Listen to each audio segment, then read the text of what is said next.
Okay, it is 10:05, so we're going to get started. I want to welcome everyone. I'm Tamra. I'm with ElderWorks. Everybody, our topic today is Ask a Nurse's Positive Approach to the New Year. Thank you all for joining us. Just a reminder that this event is being recorded and posted to Facebook Live and YouTube. Before we begin, I'd like to let you know about what ElderWorks does.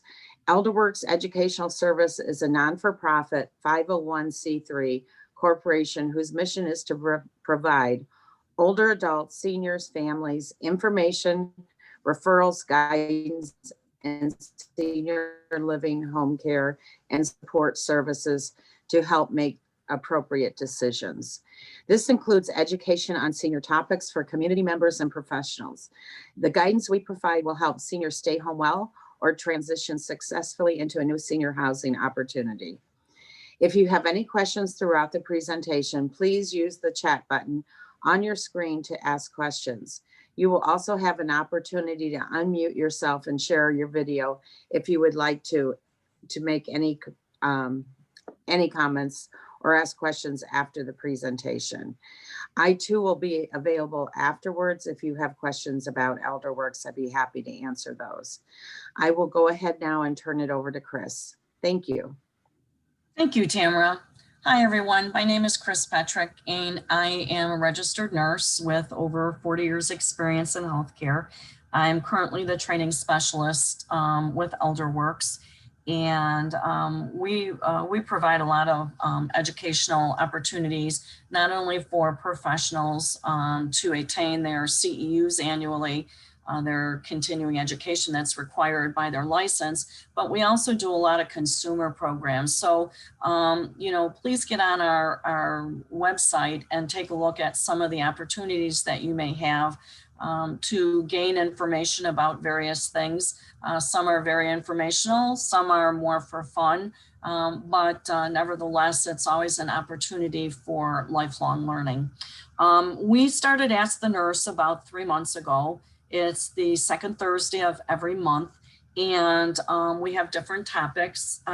If you have a topic that you'd like us to discuss, please put it in the chat box, and I would be happy to do the research and then add that information to a upcoming Ask the Nurse.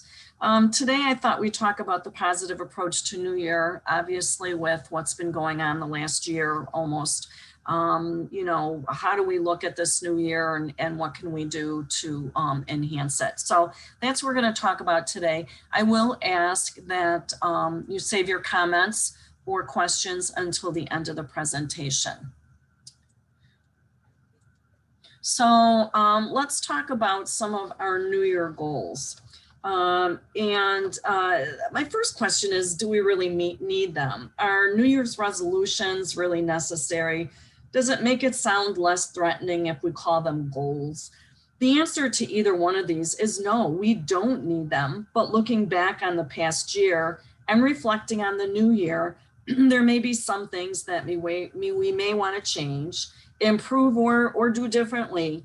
It may be looking at maybe our exercise or our diet plans, which, by the way, are the most common goals. But it could be something as easy as taking more time for ourselves, whether we are caregivers for others or not. They should be specific and achievable. The fact is, setting a goal can be the process of change and start our trajectory in the right direction. But in order to be successful, we need to think about the goals or resolutions we are setting. Many people approach New Year's resolutions and intentions from a negative place. And the one thing we know that negativity is not healthy. So, that's not a good start. So they really have to be specific and achievable, but they have to be enjoyable.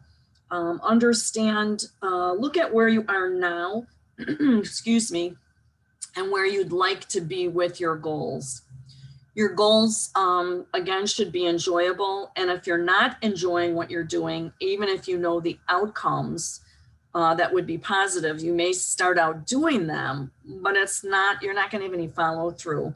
And how many of us have done that? Maybe not even at New Year's, but we get up on a Monday and we say, okay, I'm going to start my exercise program. I'm going to start walking today. I'm going to start eating differently today.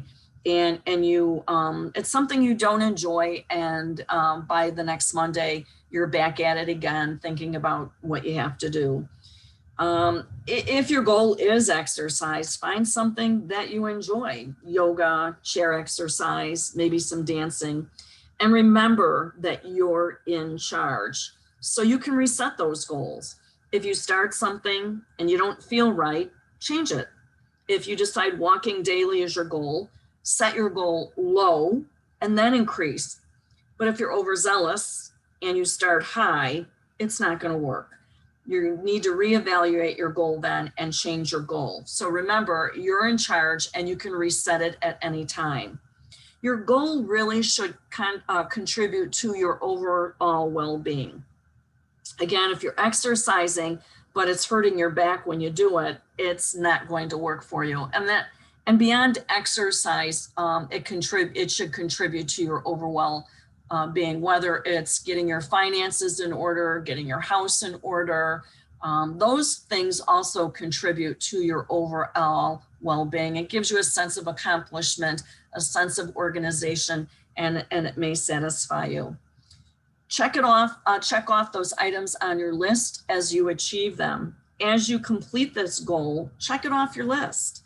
This will give you a sense of accomplishment and will keep you moving forward. My one son, whenever he told me this not too long ago, he said, when I make a list, my to-do list, the first thing on his to-do list is to make a to-do list. He said that way he gets to check something off and it makes him feel successful. It's a mind game, and we all have little mind games we play with ourselves, but that's something that he does, and it makes him feel successful. And when you feel successful with something, you're going to want to keep moving forward. So it helps him complete the rest of his goal list. So let's read this little cartoon. It says, resolutions, me. Just what are you implying? That I need to change? Well, buddy, as far as I'm concerned, I'm perfect the way I am. So if you're familiar with Calvin and Hobbes, Hobbes is an imaginary tiger friend of Calvin. His friend Calvin is always causing trouble for Hobbes. He is always yelling at Hobbes for doing something wrong.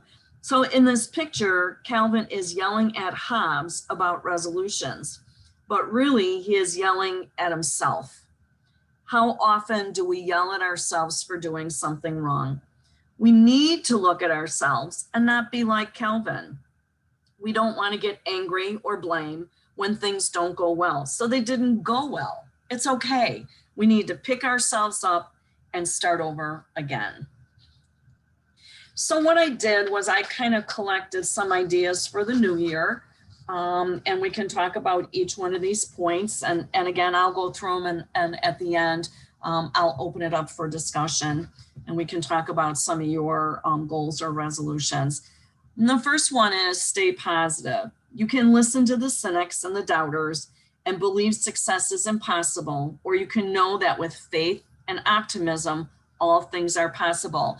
Reflect on a time, and this is going to be different for everyone, where you didn't think it was possible, that something you were doing seemed really impossible, but you stayed the course and you kept working towards it and you succeeded. That's an example of a positive attitude. And so you need to think positive and stay positive about things. Number two, wake up each morning and complete the following statement. My purpose is. Maybe some days your purpose is getting out of bed, getting dressed, and just being. Doesn't have to be big. It doesn't have to be real purposeful. There's going to be days that getting out of bed is going to be difficult for you. And so again, give room for apologies in your life. but always give your life a purpose, even if it's small. And some days your purpose will be bigger. My purpose today is going to be that I'm going to connect with someone, and I'll share my purpose today. I just had an uncle that passed away, my dad's brother. He was the oldest, and my other uncle, who lives locally, is going to stop by today with his wife, with my aunt. They're my favorites. And my purpose today is to have a social distance outside garage visit with them. They're actually coming to pick something up I have. I volunteered to take it to their house, but like everybody else who has cabin fever with the pandemic, they were like, no, we'll come to your house. And so I swept out our garage, and I'm putting up a card table. I'm putting a holiday tablecloth on it. I made some cookies. I made a cake. I have everything disposable. The garage door will stay open.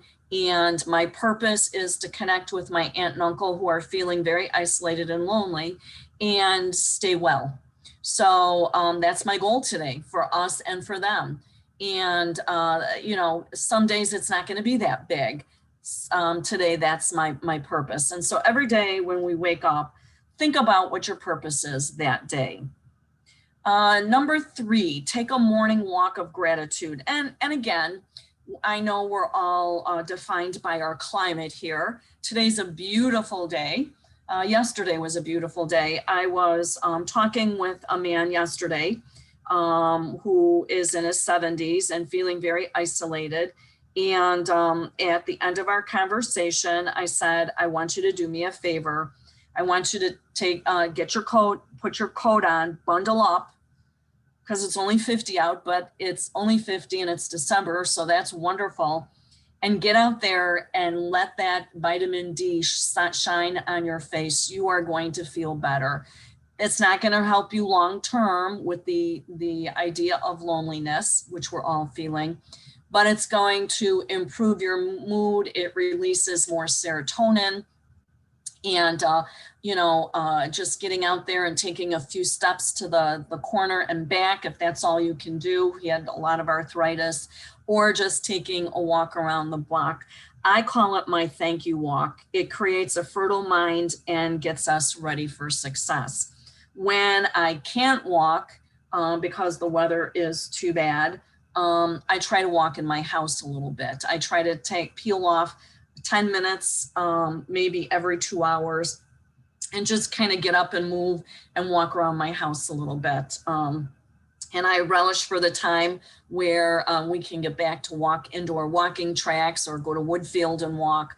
Obviously, we can't do that right now, but when you can, take that morning walk. My husband and I have, and so far we've kept it, we decided that anything above 32 degrees, no snow, and wind not blowing sideways, we were going to bundle up as much as we could and take a walk, even if it's around the block, which would be a short walk. We're going to do a walk outside. We've been successful. There's been some days where it's been pretty cold, but we put our earmuffs on, and we wear winter jackets, and we at least the block, and we sure do feel a little bit better about it.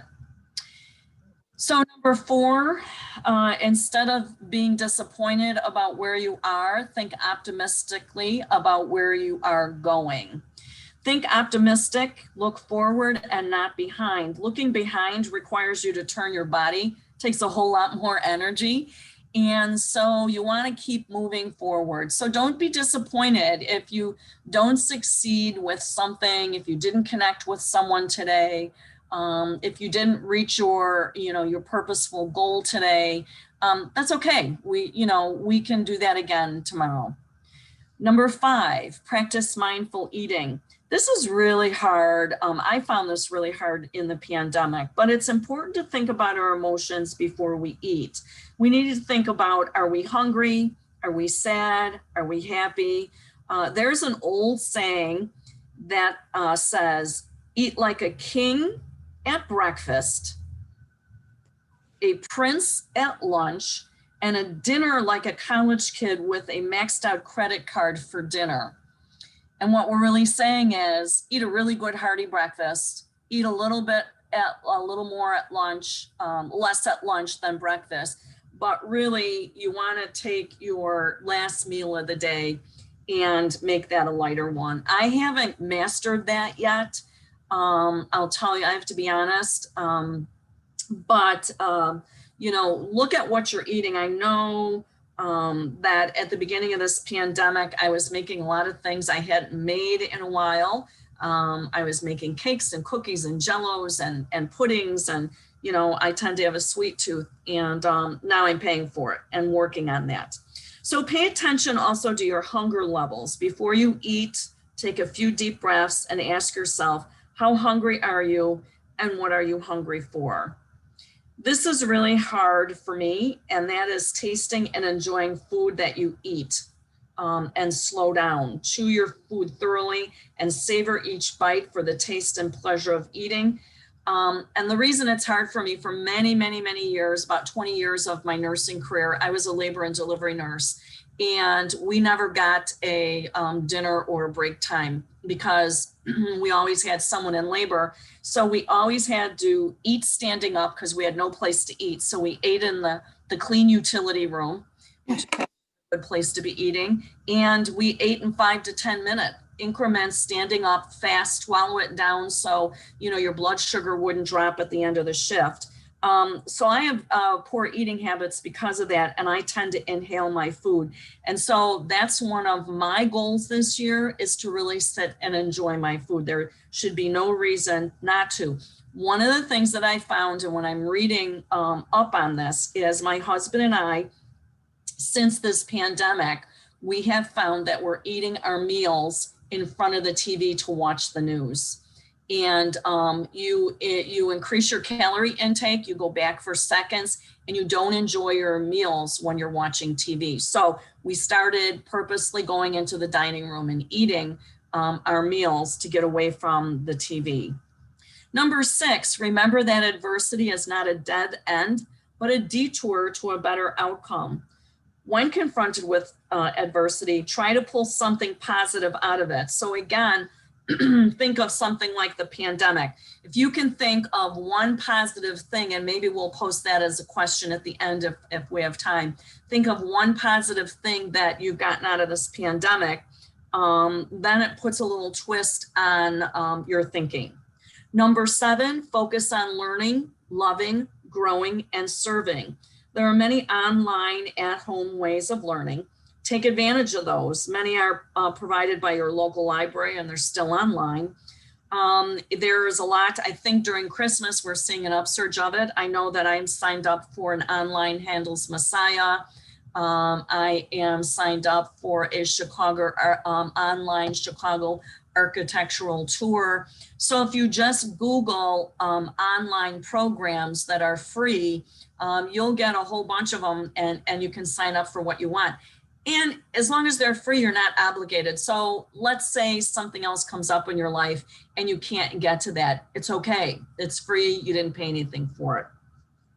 Serving can be simple. Bringing a meal to someone who's alone or unavailable, calling someone who's alone and checking on them. There's really different ways to serve without leaving your home. And again, you can Google volunteerism, at-home volunteerism, and you will get a lot of ideas and activities on volunteering at home. Create a bucket list. Don't wait until you're ready to kick the bucket to create your bucket list. So if you haven't created one yet, think about doing that. Take time and create it, and then start checking those things off. And again, they don't have to be big things. You may want to go to Greece, and that's big on the bucket list, but I guess, for me, I would need to think, is it affordable, and really, can I do it now?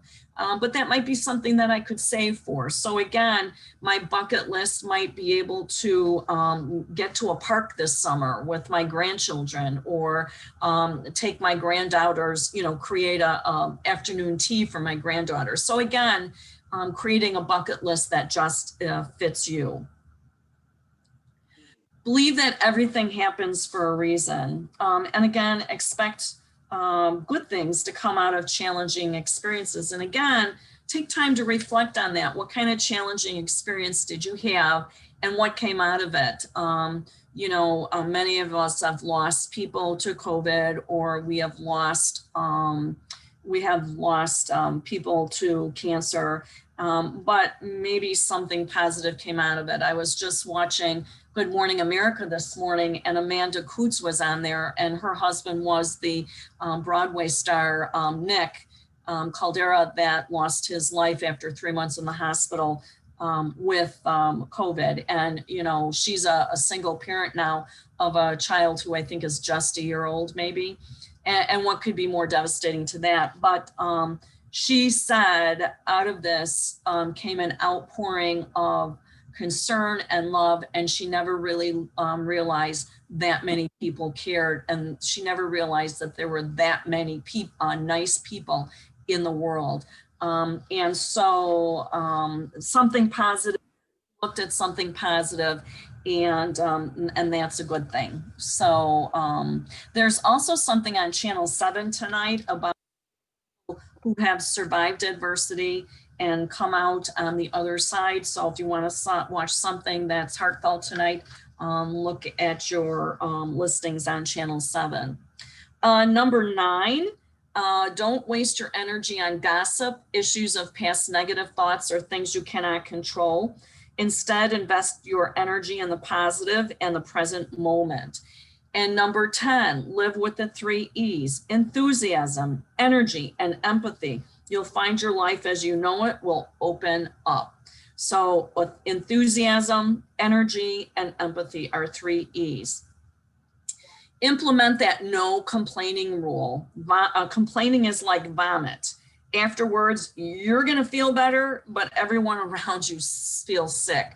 No one likes, complaining. So, obviously sometimes we have to do that to kind of cleanse ourselves, but keep it short, keep it simple, and then think of the positives. Number 12, read more. Read more books in 2021 than you did in 2020. And if you're busy, use your headphones and get a book on tape. Studies have shown that people who listen to books on tape light up a different part of their brain than the one that lights up when they're reading that book. So if you're a reader or you're not a reader, start thinking about getting some books on tapes. The more, and I haven't done this yet, the more I hear people, I have a friend that that's the only way she does books. She doesn't enjoy reading, but she loves the books on tapes. And she said it gives you a whole different perspective. It's read with the feelings of the narrator, and really makes it more interesting. So think about getting some books on tapes and creating more synapses in different parts of your brain. Get more sleep. You can't replace sleep with a good movie or doing something other than sleep. We know that sleep is important for your overall health and your body. So it's important to make sure you're getting plenty of good sleep. And again, if you've tuned into any of my other programs, when we talk about sleep, naps are good, but they're not good when they're taken late in the afternoon. A 20-minute energy nap late morning or early afternoon are good. But if you take your nap too late in the afternoon, or you sleep more than 20 to 30 minutes, it's going to ruin your sleep at night. So think about that when you're dozing. Think about only making it 20 minutes, 25 minutes, set the alarm on your phone, and get up after that and move on with your day. Focus on the get to versus have to. Each day, focus on what you get to do, not what you have to do. Life is a gift and it's not an obligation. So again, if it's something that is insignificant and you don't get to it, don't punish yourself for it. What are the things that you did get to? And cheer yourself for those things. Number 15, smile and laugh more. Both smiling and laughing are antidepressants. And so we really need to think about laughing and enjoying life a little bit more, but also because it changes the chemistry in our brain. And, it's really a good thing to do. There's a lot of things on MeTV. I'm sure all of you know that there's a lot of the old sitcoms, I Love Lucy, Andy of Mayberry, but there's also a lot of things on YouTube if you're YouTube savvy. And really all you have to do is type in YouTube. It takes you to the site. You look for the little spyglass, and then you click on that and you can put your search in there. And you can put in laughing babies, or there's a lady named Mary Marshall, I believe her name is. She's an older adult who's a comedian. She's pretty funny. She talks about old age. And so, there's a lot of things on YouTube that will make you chuckle and smile too. So don't be afraid to do that every day. Phoning a friend and having conversations and talking about funny things really can make your life better. And then each night before you go to bed, complete the following statements. Today I am thankful for, and today I have accomplished. And both of those are very profound statements because, again, it'll change the chemistry in your brain. And this is all about feeling better in the new year. So there's little things that we can do. Today I'm going to be thankful that I'll be able to see my uncle and my aunt today. I've not seen them since last September, and they live locally, but because of our schedules and because COVID case started sneaking in, we actually had something scheduled in December, and when people started getting sick, we canceled. So that's what I'm going to be thankful for today, is even though I can't hug them or kiss them because I can't be close to them, I can see them in the flesh. It's always better than FaceTime. So that's what I'm thankful for. Today I've accomplished doing this. And this is something I enjoy, reaching out to people and helping them. So, I feel that this is an accomplishment, even if there's few people that are out there joining me today. I do appreciate you being here. So today is going to be and will be a great day for me, and hopefully for all of you out there. The last slide I have, to that, sorry. The last slide I have is remember that you only ride once through this life, so make it the best. Do your best every day. And again, I'm all about not beating ourselves up for things that we didn't accomplish or we didn't do wrong, and feeling good about the things that we did. And the last thing I want to interject is, and I know I said today I'm thankful, but really looking at gratitude. Gratitude is another thing that changes brain chemistry in the brain. And so we need to think about being grateful. Some people even start what they call a gratitude journal. And it's just a notebook. And every day at the end of the day, they write what they were grateful for. Sleep better, and again, changes the brain chemistry, and it changes our road that we follow. So there's some of my ideas. For anybody who's a caregiver out there, know that you still have room for gratefulness and thankfulness. And we honor all the caregivers out there. It's not an easy job. I was a caregiver for my mom who had dementia, and I know it's very difficult. We are doing God's work for sure. And it does give us purpose, and sometimes that purpose can be frustrating. But even if you are a caregiver, look at some of those points that we talked about and think about incorporating those into your life. Maybe your accomplishment today or your purpose today is to make that person you're caregiving for smile, or being able to connect with them on a level that they will understand. So there's we can always dig and find something to be grateful and thankful and purposeful in our lives. So hopefully we'll all have a good new year with some of these tips. I appreciate you being here, and I will open it up for any comments. And we'll go into the chat, or you can unmute yourself if you have a question, or you want to tell me maybe what during this pandemic. I know I said I was going to pose that as a question during the pandemic. What have you been grateful for?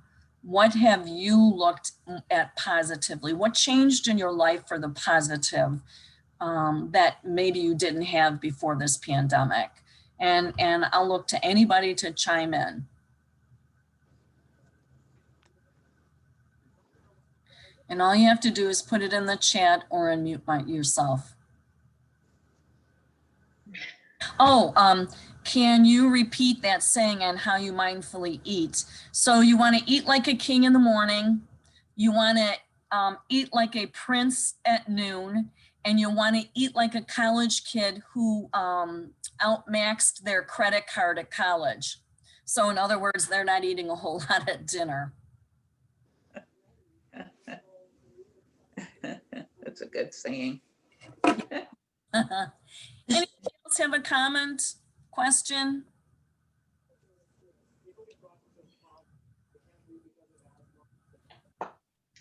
Anybody want to share how their life may be changed for the positive? One thing that came out of the pandemic? Doing more volunteering at the food banks. Oh, wow, that's wonderful. And you had never done that before?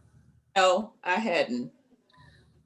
Tell us about that. How do you, what days do you go? How many hours a week? What do they require of you? So in case anybody wants to do that, they might think about that.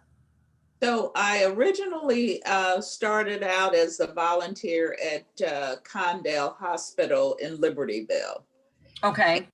Worked in the Women's Center and, mailing out letters and stuff. It's time for your annual, Exam.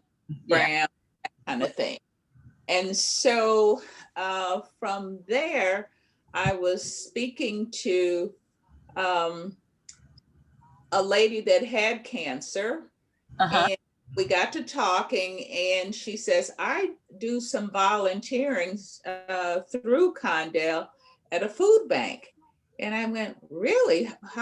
What do you do? And so she explained that, you still are on the volunteer list, and that there are food banks all over that need volunteers to help to distribute food to the needy or whatever. And some are local where people come to the actual food bank. But the one that I'm doing is in Round Lake, and it's a drive up food pantry. Okay. And so trucks come in, and we literally, whatever is brought in by the food trucks, then we distribute them and put them in the people's car. And they do a little, and they don't ask, are you working, whatever. They just ask, how many is in your family? And then they go from there. So yesterday I do it twice a month. Usually it's about 3 hours, 3 to 4 hours each time we come. And so yesterday was our largest drive-through. We had about 260 families that came through in their cars. Wow. So it's worthwhile, but it's kind of sad too to see, many people, this is for the first time, had to depend on food banks, Right. to get some, nourishment to their families. Right. Right. It's sad. However, let's throw a positive spin on this. We have food banks, and I think during the Great Depression, I'm not sure there was volunteer food banks. I think it happened so quickly that I'll have to research that, but I don't seem to hear anything about food banks. So thank God we have those. And I think a lot of that has to do with social media. So Yeah. the word spreads. Right. That's again, wonderful volunteer work you're doing, Barbara. So thank you for offering that. I know my husband and I, for many years, volunteered at PADS, and I'm not sure if PADS is taking any homeless people in. I don't know with how that's going. However, I had teenage kids at home, so we couldn't really volunteer to stay overnight with the people, but they're always looking at PADS. They're always looking for people to cook the meals. And at our PADS, what they do is they give you the food for that night about a week out. They say, can you volunteer for PADS next Thursday? And if you say yes, then they say, this is what we need. We need 12 pounds of mashed potatoes. We need, green beans, and whatever. And, 8 pounds of sloppy joes. And then you write in and say, I can send a pound of sloppy joes and 1 pound of mashed potatoes. So you write back and tell them what, and then they put that on the list, and then you cook it up and you drop it off. There's a 45-minute to an hour time frame where you drop it off at the door of the PADS center. So, it was minimal for us to do that. It was like, okay, we got to make dinner for our kids anyway. So, we might as well make dinner for, a couple other people. So again, that's another way to volunteer. And what does it stand for, PADS? I'm not really sure what PADS stands for, but it's, I know PADS is for homeless people. They're usually run out of churches or community centers.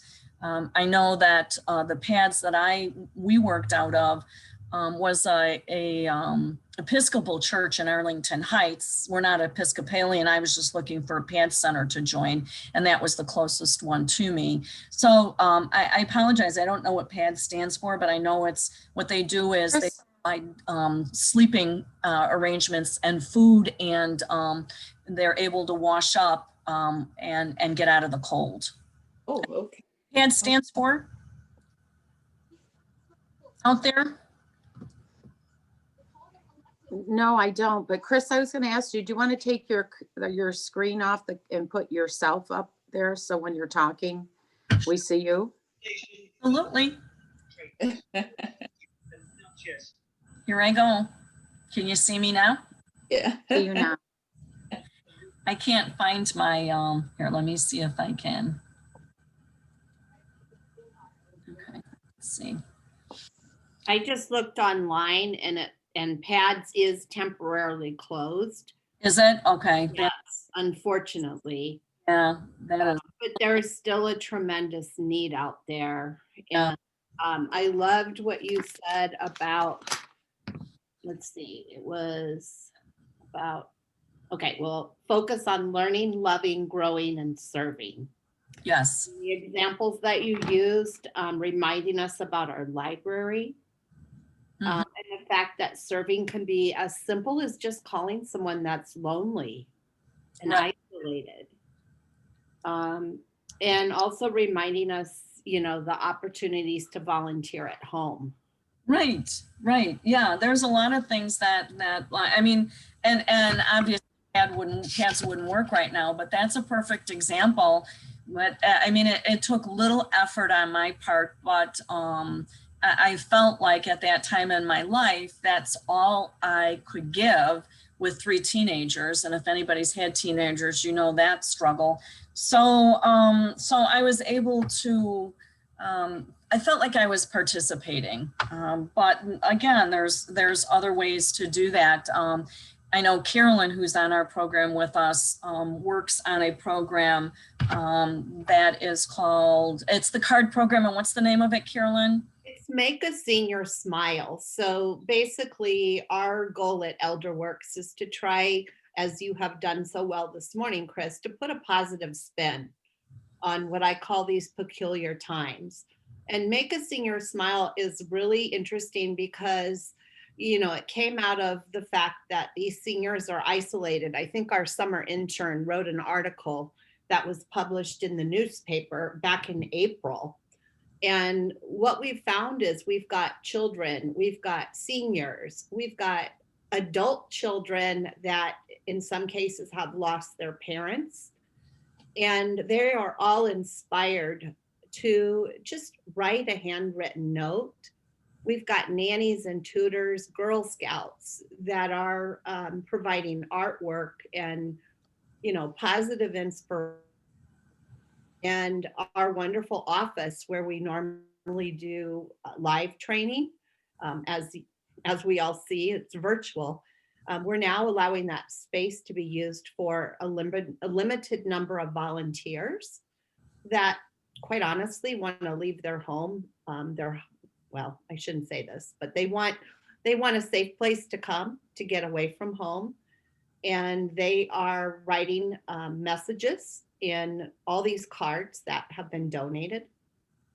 And I see that process continuing, as well as we also have pen pal partners. So anybody that's on this Zoom presentation, you're welcome to participate. Certainly just call the office or ask one of us if you want more details. Thank you, Carolyn. There's also, and again, in about an hour and a half, I'm doing another webinar for a large group of people, and it's on the effects of isolation.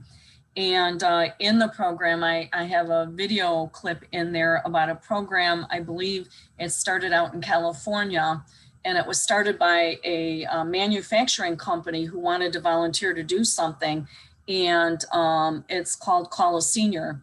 And these are people who have really no connection to the outside world, and especially during the pandemic. And so a lot of their employees have gotten the names of people through their community service, and they're making a phone call to them, maybe daily or once a week, or calling them on their birthday. But the response from the people in their homes is outstanding. One lady said, I haven't heard, my phone hasn't rang in months. I haven't talked to anybody else. The only thing I hear every day is the TV. So, it's important to look at maybe those opportunities to volunteer. I'm sorry, Barbara, go ahead. Oh, no. No, I was just, when you said that you haven't heard your phone ring in months, I seem like I wish I sometimes haven't heard my phone ring in months. Right, for what you wish for, right? I know. But there's people out there, like I said, I talked to a man yesterday, and he has no family at all. And he's been in since the pandemic. And he said, I am so lonely. And we know what loneliness does. It causes, again, it always goes back to the brain, and it causes changes in the brain. And there's an increase in suicide and depression and anxiety because of loneliness. So, we need to think about, unfortunately, that's the negatives of this pandemic. But if, again, we take those negatives and turn them into positives, it's a good thing. I also want to mention real quick before we go off that, and I'm in the process of, I haven't had time to sit down and watch the whole thing, but my husband taped this on PBS, and, they're always offering things on PBS. And this one is about the brain. I think it's called The Fabulous Brain. I'm not sure about the name of it, but it's about the brain. And the reason I bring this up is it talks about lifelong learning. And it talks about how we thought our brains, that once the synapse died, that it was gone. I'm sure you've heard as a young adult, if you had too much alcohol, how many brain cells you killed. And there was truth to that. But we know now that many of those brain cells, or those synapses, and those neurons can regenerate. And things that increase that is brain activities, crossword puzzles, word searches, jigsaw puzzles, socialization, and what else did they, and just learning. So, getting online and looking at different opportunities to learn. Like I said, I just Googled free online programs, and like I said, Handel's Messiah came up. And you know what? This is great because I like to sing, but I have an awful voice. And my dad and I used to listen to that all the time. And I can sit by my computer and sing as loud as I want with Handel's Messiah and enjoy the evening. And I won't, hurt anybody else's ears. There's a lot of opportunities out there for people to look at. So again, you just have to think outside the box a little bit to do that. So I thank everybody for coming. Hopefully, we've set you on the positive road for the new year. Our goal is, number one, to stay healthy, get those vaccines as soon as they're offered to you. That's our get out of jail card, is the vaccines. Make sure that you're on social media enough, or calling your doctors and finding out when and how they're making it available. And I heard that Pfizer is going to finalize, the government's going to finalize the Pfizer approval today. And they already have the process lined up. We'll see how good it goes or how bad it goes. But nevertheless, we're all going to get that vaccine, and good luck to everybody, and stay healthy and have a good holiday season, Christmas and New Year's. I know they're telling everyone to go out on New Year's Eve at 6 o'clock, 6 or 8 o'clock. I'm not sure. I'll have to look again, and ring some bells. And I want you to all feel like a kid again. I got my bells ready, and I'm going out on my front porch at the designated time, and I'm ringing my bells. So are you going to tell us what time? Look in your community. I want to say I heard 6 o'clock. Okay, and this is New Year's Eve. It's New Year's Eve. Yes, New Year's Eve. Everybody's going to go out and ring bells at a certain time. And actually, I think on Christmas too, Barbara. I'm not sure. But look in your community news. I live in Rolling Meadows, and they talked about it in the news. And I don't remember the time, so I'll have to go back on and check that. But make yourself a special dinner that night. Treat yourself. Be good to yourself. Stay well. Good holiday. And Chris, again, this is Carolyn. I was in the office yesterday, and I noticed there's new word search puzzles that are available for anyone. And I also just wanted to put a plug in for the fact that we're going to have a session on fun things to do at home next Thursday, the 17th, at the same time, 10 a.m. Oh, and that's going to be exciting. I know Carolyn's heading that. She's going to be your speaker that day, and she's got some great ideas. So do tune in for that. Okay. If you don't find anything in the list, which I would be surprised if you didn't, but if you don't find anything in the list, it's learning, it's listening, it's doing. So just by coming, you're doing yourself a favor. So thank you, Chris, and thank everyone for attending today. It was wonderful. All right, everyone. Have a good day and enjoy the sunshine. Get out there and walk. Get some vitamin D. Bye. Bye-bye.